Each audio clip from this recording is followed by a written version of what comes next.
Hello friends, welcome back to my N creative channel. Friends, अगर आपको मेरी story अच्छी लगती है तो प्लीज़ लाइक से सब्सक्राइब करना ना भूलिए। अभय ने बड़े ही जोश के साथ अपना कॉलेज ज्वाइन किया था। यह उसका सपना था कि वह एक बेहतरीन इंजीनियर बने और अपने माता पिता का नाम रोशन करे। लेकिन उसे क्या पता था कि उसके कॉलेज का पहला ही दिन उसकी ज़िंदगी का सबसे भयानक दिन बन जाएगा।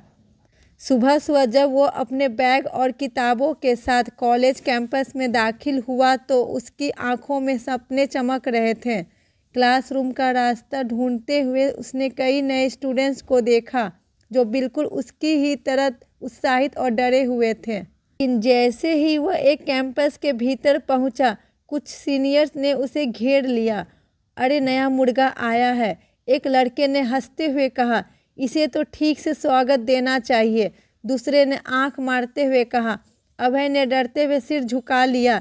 उसे पहले ही रैगिंग के बारे में बहुत कुछ सुनने को मिला था, लेकिन वो सोच रहा था कि शायद यह सब अफवाह ही होगी। मगर उसकी गलतफहमी जल्दी ही दूर हो गई। सीनियर्स ने उसे ज़बरदस्ती हॉस्पिटल के पीछे बने सुनसान मैदान में ले गए। वहाँ पहले ही कुछ और नए स्टूडेंट खड़े थे जिनकी आंखों में डर साफ झलक रहा था। नाम क्या है तेरा? एक सीनियर ने होश जमाते हुए पूछा। अभय, उसने हकलाते हुए जवाब दिया, आवाज़ ऊंची। यहाँ कोई मास्टर नहीं है अभय। इस बार वह थोड़ा ज़ोर से बोला। इसके बाद शुरू हुआ असली खेल। सबसे पहले उन्हें अजीब अजीब हरकतें करने के लिए मजबूर किया गया। किसी को मेढक की तरह उछलने के लिए कहा गया तो किसी को ज़मीन पर घुटने के बल चलने के लिए। लेकिन अभय के साथ जो हुआ वह किसी बुरे सपने से कम नहीं था। एक सीनियर ने एक गिलास पानी मंगाया और उसमें अपनी थूक मिला दी। फिर उसने अभय की तरफ देखा और कहा, इसे पी जा। अभय के रोंगटे खड़े हो गए। उसने घृणा और डर से उनकी ओर देखा। मैं ये नहीं कर सकता, नहीं कर सकता। अच्छा, सीनियर ने एक जोरदार थप्पड़ उसके गाल पर मारा। अब पिएगा या और मारूं? अभय के पास कोई रास्ता नहीं बचा था। उसकी आंखों में आंसू थे, लेकिन उसे मजबूर होकर वह गंदा पानी पीना पड़ा। सीनियर्स की हंसी उसके कानों में गूंज रही थी और उसे लग रहा था कि वह किसी नर्क में फंस गया है। इसके बाद कुछ सीनियर ने उसे ज़मीन पर गिरा दिया और लात घूंसों से पीटना शुरू कर दिया। कोई उसके पेट पर लात मार रहा था तो कोई उसकी पीठ पर मुक्के बरसा रहा था। वह चीखना चाहता था, लेकिन कोई उसकी चीख सुनने वाला नहीं था।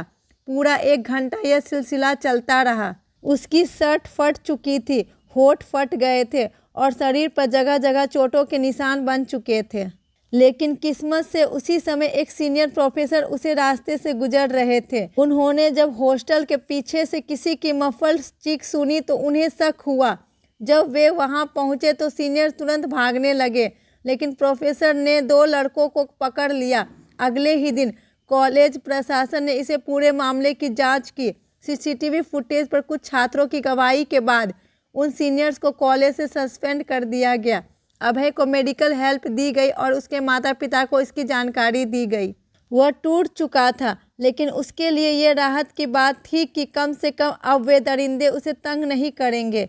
ये कहानी सिर्फ अभय की नहीं बल्कि हर उस छात्र की है जो रैगिंग का शिकार होता है। यह एक घिनौना प्रथा है जो न सिर्फ मानसिक बल्कि शारीरिक रूप से भी किसी को तोड़ सकती है। क्या हमें इसे रोकने के लिए आगे नहीं आना चाहिए? Thank you friends.